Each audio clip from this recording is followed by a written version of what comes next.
Hi guys, I'm Zainab. I'm so happy to be back yet with another video as promised. And today I'll be talking about how to develop healthier ways of fighting with your partner in order to increase conflict intimacy. Now, the reason I use these two words, conflict intimacy, is because I do believe one can have an argument, one can engage in a conflict with their partner, but also be intimate at the same time. So we can agree to disagree. Now, what is important before we get into these fair fighting rules? It's important to understand, why do we get triggered in the first place? Why is there a dire need to prove ourselves right and prove the other person wrong, more so our partners? Now, at this point in time, if I ask you all to reflect on your own relationship, you might even tell me that you fight with your partner a lot more passionately and intensely than with anybody else around. So at this point, it's important to reflect, are we actually fighting with our partners, or is there a deeper issue that we don't have an explanation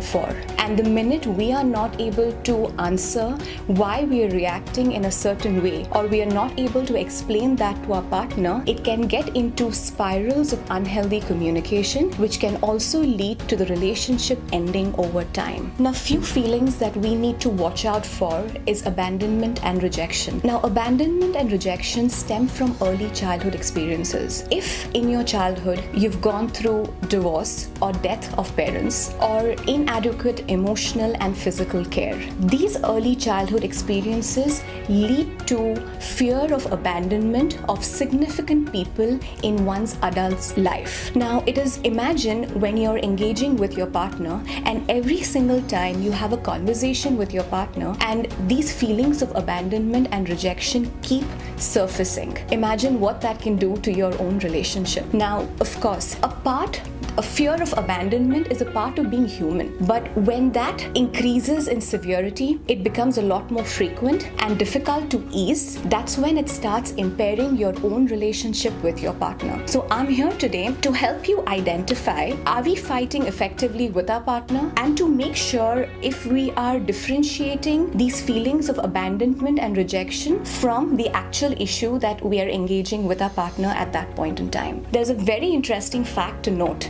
Did you know that by the age of 7, we've learned all our coping mechanisms? So the way you are fighting with your partner is exactly how you would have interacted with a lot of difficult relationships or situations in your early childhood. So imagine the impact of these early childhood experiences. Let's dive into what these fair fighting rules are. Now, after listening to these fair fighting rules, if you think you're violating them or you're not following them the way they're supposed to be, then it is time for you to seek out professional help to make sure you are saving the health of your relationship. Now, the first fair fighting rule is, before you begin an argument, ask yourself, why are you feeling upset? Maybe you can take 5 minutes of your time and just process, what am I actually feeling right now? Trust me, you'll avoid a storm. Second, discuss one issue at a time. Why did you use the money without asking me? Can immediately get into, you don't care about me, you don't care about my family, and then everything goes to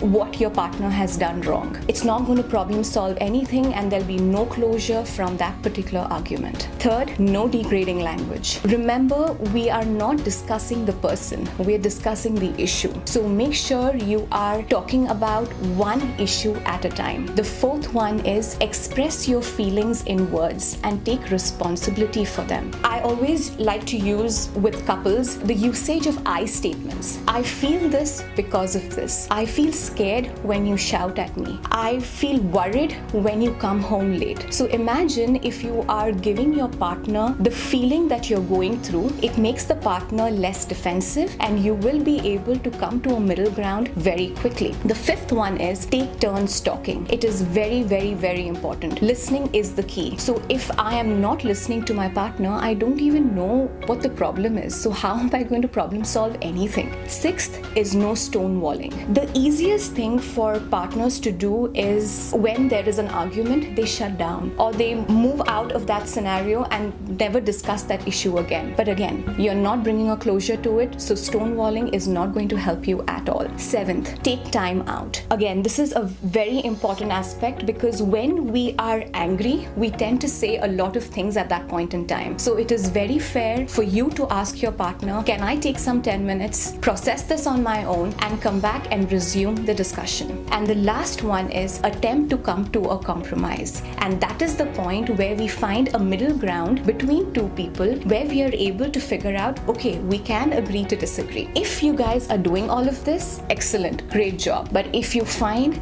you are struggling with fighting effectively with your partner, it is important that you seek help, you seek professional help. Here at KMA, we have counselors, therapists who help you identify issues in your own relationship, help you identify and process your own feelings and how they impact the health of your relationship. To conclude, I'd like to say, be the best version of yourself in your relationship with some help. And why not? We offer counseling at 3 different locations: King and Spadina, Liberty Village, and Yonge and Eglinton. And we also offer Skype therapy from the comfort of your home. I hope you find this video informative, and we will see you again with another mental health video next week. Take care. Bye-bye.